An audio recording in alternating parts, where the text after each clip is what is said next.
Oh, Fani Willis. She thought she had Trump, but there's efforts now growing, and we have video actually showing this, calling for her impeachment. This whole thing could backfire on her, and we support it 100% as they try to weaponize our government and justice system. This is how we fight back. I'm Doug, and this is Doug in Exile, where I try and bring you the top headlines of the day. Thank you guys for subscribing. You've joined this community. You're a chatty little group. I love hearing about you guys, hearing everything, all the jokes you crack, points you make, even corrections in the comments below. Listen to these clips from Trump, and do you think he should have a right to say things like this? Our country's going to hell. Well, I think it's bigger than losing any war. Look, we are already reverting to third world status in many ways. Should he be allowed to say things like this? Well, first of all, it's amazing because you watch him, you don't even think he's going to get through the sentence. You know, the stopping and the halting, and there's something going on over there, all over the world. We have a president who can't properly represent us. He goes to meetings in foreign countries and he makes a fool out of himself. He's a fool. Does Trump have free speech, and what can we do about it? How do we fight back? We have to impeach Fani Willis. Here's Stuart Varney on the subject, asking if Trump still has free speech. The Fulton County DA wants Trump's trial to start on March the 4th. That's the day before Super Tuesday. What's happening is not only is Super Tuesday, it's really going to decide the election. If you think about it, 15 states plus American Samoa have their primaries all on that day.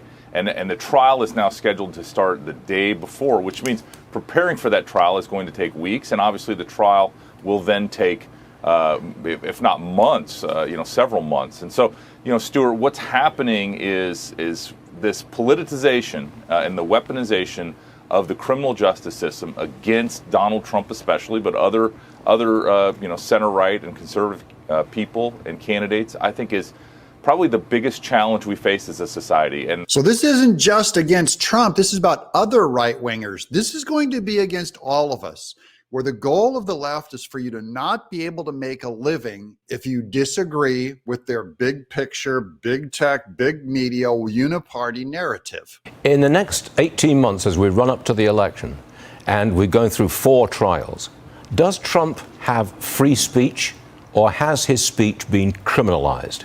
Here's CNN attempting to criminalize Trump's speech. Watch this clip. This is something Trump said today about the charges against him. They want to silence you. They want to silence you, and they mean silence. They are, I think they're sick people. I think they are people that have no idea how the world works, and they have no idea the anger they cause. What impact do comments like that have on his supporters? This is inflammatory rhetoric, and this is exactly the kind of rhetoric that those attackers, the 4 I just mentioned, were steeped in before their attacks. They're claiming that kind of rhetoric causes violence. See, they're blaming Trump for what other people do. And none of them ever go after the rhetoric that caused the George Floyd riots. So we have to use statecraft, and this is great news. GOP state lawmaker calls for special session in Georgia to probe Fani Willis, not just probe Fani Willis. Georgia State Senator Colton Moore is moving to impeach Fani Willis, accusing the prosecutor of carrying out a political agenda against Trump. Quote, as a Georgia state senator, I am officially calling for an emergency session to review the actions of Fani Willis, Moore said on social media Thursday. And this is the document of his actual request, official request for an impeachment. Here's a video by Colton Moore in his own words on Twitter. This is Colton Moore from Northwest Georgia, state senator. I've officially called for an emergency legislative session to investigate corrupt district attorney Fani Willis. I'm sick and tired of these weak, so-called leaders telling us to sit down and be quiet. We have to take action.